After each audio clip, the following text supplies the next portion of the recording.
We don't often visit news.com.au mainly these days, if only for a laugh, due to the overabundance of American outrage over the way Australians do this one thing TikTok stories, $10 Kmart mum hacks, horrifically written dating stories, or pieces written by a sexologist littered with the same 4 selfies every week. Well, it was Friday night, and I somehow found myself on there after being linked to an article about my old university and its downfall, and in my ignorance, hit the news.com.au logo to take me to the front page. Potential gang war in Sydney, they found the body of missing Melbourne mum Ju Zhang, Margot Robbie in a bikini. Wait, hold the phone. Breaking news, Gladys has a boyfriend. I know, you're saying don't do it to yourself, don't click the link. We've all seen the puff pieces before of Gladys, warrior of the free right, saviour against COVID. Let's just forget about the Ruby Princess, eh? Never happened, mate.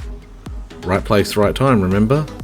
And now, the golden girl of the Liberal Party is back in the breaking news with her new boo. Like clockwork, this article has ended up on SMH and The Australian, with the narrative of Sister cutely exposes the Premier's new love on Instagram. That's how quickly it's gotten out there. But I think this is all too convenient. On the 22nd of June, that's next Tuesday, the New South Wales State Government will hand down its state budget. In a year that has been riddled with scandal for the state government, not to mention Gladys, from the mismanagement of the bushfires through to the ICAC hearings, where she had her personal dealings with former MP Darryl Maguire publicly exposed.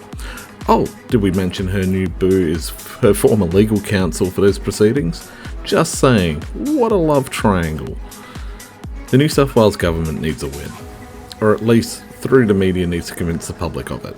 With all the negative press it's received on the back of the Friendly Geordies arrest incident this week, thrusting Deputy Premier John Barilaro rightly into the spotlight, the New South Wales government is looking to turn the narrative. And the Murdoch press knows that. Fairfax too, lest we forget that Peter Costello runs the shop over there. There's a reason why the Premier's love life is second from top story, only behind a piece on a potential gang war, and that's because only fear sells better than sex.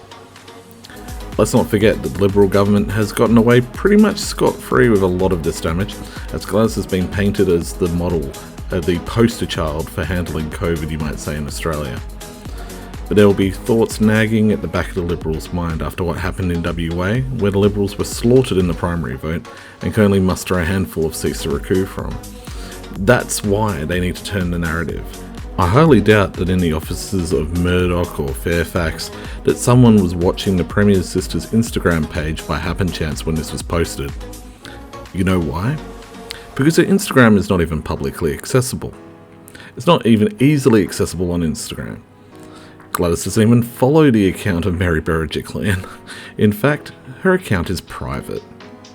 Why have a private Instagram then have reporters as your followers? It's kind of redundant.